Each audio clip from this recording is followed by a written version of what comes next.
साथियों नमस्कार। साथियों, गेहूं की फसल में आ रहा पीलापन लाखों किसान साथियों के लिए बहुत बड़ा सरदर्द बन चुका है। अब किसान भाइयों के लिए सबसे बड़ी समस्या ये है कि इस पीलापन के कारणों को पहचानना और दूसरा इसके लक्षण देखने के बाद में हमें ये पता चल जाना चाहिए कि कौन सी दवा का उपयोग करके हम इन्हें खत्म कर सकते हैं। साथियों, यहाँ पर पीलापन आने के पीछे 2 से 3 मुख्य कारण हैं जिस प्रकार से हमारे खेतों में पीलापन देखने को मिल रहा है। जैसा कि आप इस वीडियो में भी देख पा रहे हैं, यहाँ पर पीलापन आने के पीछे कारण कई हैं और उनको समझना जरूरी है कि हम किस प्रकार से इस पीलापन को समझ सकते हैं।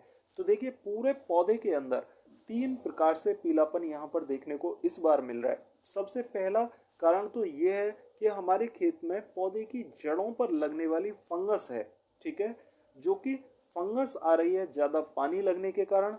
पिछले खेतों में धान की पुआल की जुताई होकर अगर वो पुआल अच्छे प्रकार से खेत में गल नहीं पाई है, घुल नहीं पाई है, तो वो पुआल वहाँ पर फंगस को अट्रैक्ट कर रही है, क्योंकि वो पुआल ज़्यादा पानी सोख रही है और ज़्यादा पानी सोखने की वजह से गेहूं की जड़ों पर फंगस आ रही है।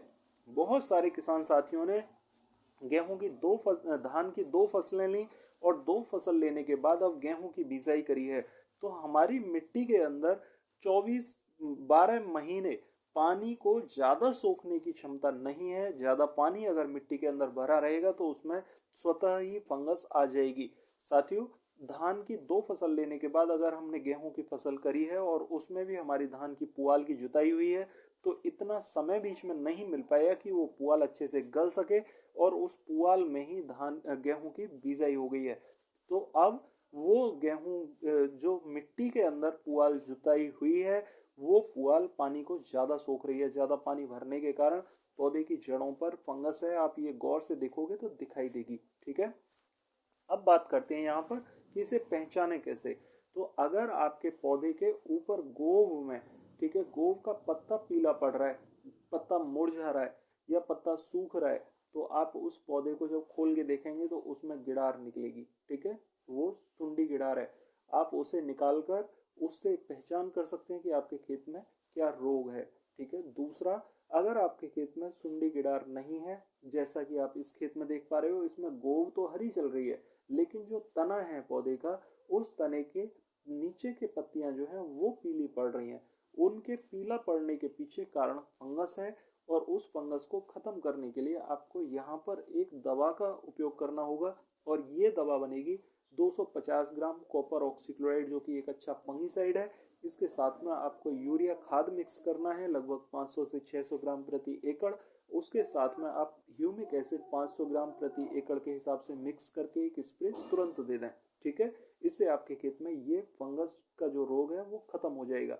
कुछ किसान साथियों के खेत में जिनमें की सुंडी गिड़ार लगी हुई है, वो कैसे खत्म करें। तो देखिए, यहाँ पर हल्का कीटनाशक लगाने की गलती ना करें। अगर हल्का कीटनाशक आपने लगाया तो ये गिड़ार नहीं मरेगी और आगे तक ये गेहूं की फसल में दिक्कत करती रहेगी। इसलिए आप यहाँ पर लेमडा लें कम से कम 250 ml और उसके साथ में इमीडा मिक्स कर लें 200 ml।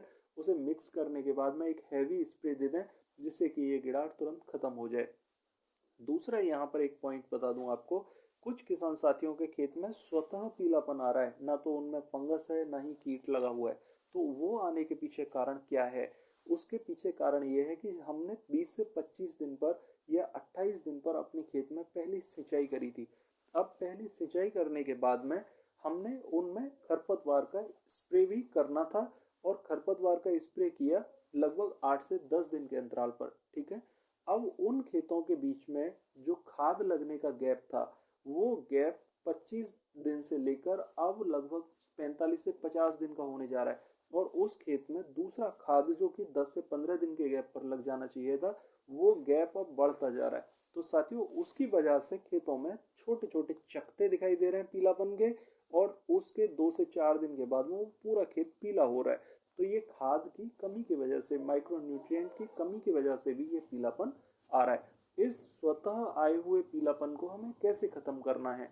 और अभी समस्या क्या आ रही है हमारे सामने कि खेत की मिट्टी को देखें तो वो गीली है, ठीक है, पानी लगा नहीं सकते, लेकिन जो खेत में पीलापन है वो दिन रोज बढ़ता जा रहा है। अगर हम खाद का बुरकाव भी करें तो खेत उस खाद को ले नहीं पाएगा, क्योंकि मिट्टी उतनी ज़्यादा गीली नहीं है कि खाद पूरा घुल के पौधे तक जा सके, है ना। अगर आपके खेत में भी ये समस्या आ रही है तो आपको यहाँ पर एक सीधे सीधे सॉल्यूशन करना होगा। या तो यूरिया खाद 500 से 600 ग्राम ले लें प्रति एकड़ के हिसाब से, डीएपी उसके साथ में 500 से 600 ग्राम प्रति एकड़ के हिसाब से मिक्स करके घोल बना लें और घोल बना के एक स्प्रे के माध्यम से उस दवा को दे दें। उस दवा से आपके खेत में जो भी कमी आ रही है वो पूरा होगी और जल्दी से जल्दी खेत की रिकवरी सुनिश्चित हो जाएगी। साथियों, 2 से 4 दिन के 5 दिन के बाद में आप इसमें 40 किलोग्राम यूरिया खाद लेकर उसमें जिंक सल्फेट मिक्स कर लें लगभग 5 से 6 किलोग्राम, और जिंक सल्फेट मिक्स करके उसका बोरकाव करके पानी लगा दें, आपके खेत में रिकवरी हो जाएगी। अगर आपके खेत में ये समस्याएं नहीं है, ठीक है, और समस्या सबसे ज़्यादा आ रही है पीलापन और खेत में फुटाव कम होने की, और दूसरा खेत की जो ग्रोथ है, लंबाई है, वो रुक रही है, खेत में गांठें बन गई हैं, कहीं कहीं बालियां दिखाई दे रही हैं, अगर ये सिचुएशन बन रही है तो इसके लिए हमें क्या करना चाहिए, जैसा कि आप यहाँ वीडियो में देख पा रहे हैं। अगर ऐसी अवस्था है तो आपको कॉपर वाला सॉल्यूशन सबसे अच्छा रहेगा, और इस अवस्था में यदि आप लगभग 250 ग्राम कॉपर और उसके साथ में यूरिया खाद 500 ग्राम मिक्स करके और ह्यूमिक एसिड 500 ग्राम मिक्स करके स्प्रे दे देते हैं, तो आप यकीन मानिए आपके खेत में ये समस्या रुक जाएगी काफ़ी हद तक, क्योंकि दूसरी फसलों में ये समस्याएं आती रही हैं। गेहूं की फसल में ये समस्या पहली बार देखने को मिल रही है। उसके पीछे कारण है मौसम का बदलाव। साथियों, आपने देखा होगा 25 से 30 दिसंबर में कभी भी दिन के समय इतनी गर्मी कभी नहीं रही है। इस बार गर्मी ज़्यादा होने के कारण ये खेत में जो गेहूं की फसल की ग्रोथ होनी चाहिए थी वो ग्रोथ नहीं हो पाई है, और ग्रोथ ना होने के कारण बालियां गेहूं ने निकाल दी हैं, मतलब पौधे ने बालियां निकाल दी हैं। तो इस टाइप की अगर समस्याएं आपके खेत में आ रही हैं तो इस टाइप से आप समाधान कर सकते हैं। जिंक लगाने का सबसे अच्छा समय यही है। आप यूरिया खाद के साथ में मिला के बुरकाव करके पानी लगा दें। जिन भी किसान साथियों को यहाँ पर दूसरा पानी लगाना है वो किसान साथी यहाँ 40 किलोग्राम यूरिया के साथ में जिंक सल्फेट 5 से 6 किलोग्राम मिक्स करके आप अपने खेत में बुरकाव करके पानी लगा सकते हैं। साथियों, यहाँ पर स्प्रे के माध्यम से बहुत सारे किसान साथी कीटनाशक या फंगीसाइड को एक साथ लगाना चाहते हो तो एक साथ ना लगाएं। फंगीसाइड अगर आप लगाना चाहते हैं तो आप यूरिया खाद के साथ में जिंक के साथ में मिलाकर भी बुरकाव कर सकते हैं, क्योंकि कार्बेंडाजिम मैनकोजेब को आप यूरिया खाद के साथ में 500 ग्राम प्रति एकड़ के हिसाब से मिला के बुरकाव कर सकते हैं। स्प्रे के माध्यम से कीटनाशक अगर लगाना चाहते हैं तो आपको यहाँ पर कीटनाशक लगभग 250 ml लैम्डा लेना होगा, 200 ml इमीडा मिक्स करना होगा, और एक स्प्रे इसके साथ में आप दे सकते हैं। बूस्टर इसके साथ लगाना चाहते हैं तो ह्यूमिक एसिड लगभग 500 ग्राम प्रति एकड़ के हिसाब से इसमें मिला के लगा सकते हैं, कोई दिक्कत इसमें नहीं आएगी। साथियों, आशा करता हूँ आप मेरी बात समझ पाए होंगे, और फिर भी अगर आपकी कोई क्वेरी हो तो कमेंट बॉक्स में ज़रूर पूछिएगा। अगर चैनल पर नए आए हैं तो चैनल को सब्सक्राइब ज़रूर कर लें ताकि नई वीडियो का नोटिफिकेशन आपको सबसे पहले मिल सके। तो मिलते हैं फिर अगली वीडियो में, तब तक के लिए नमस्कार किसान साथियों।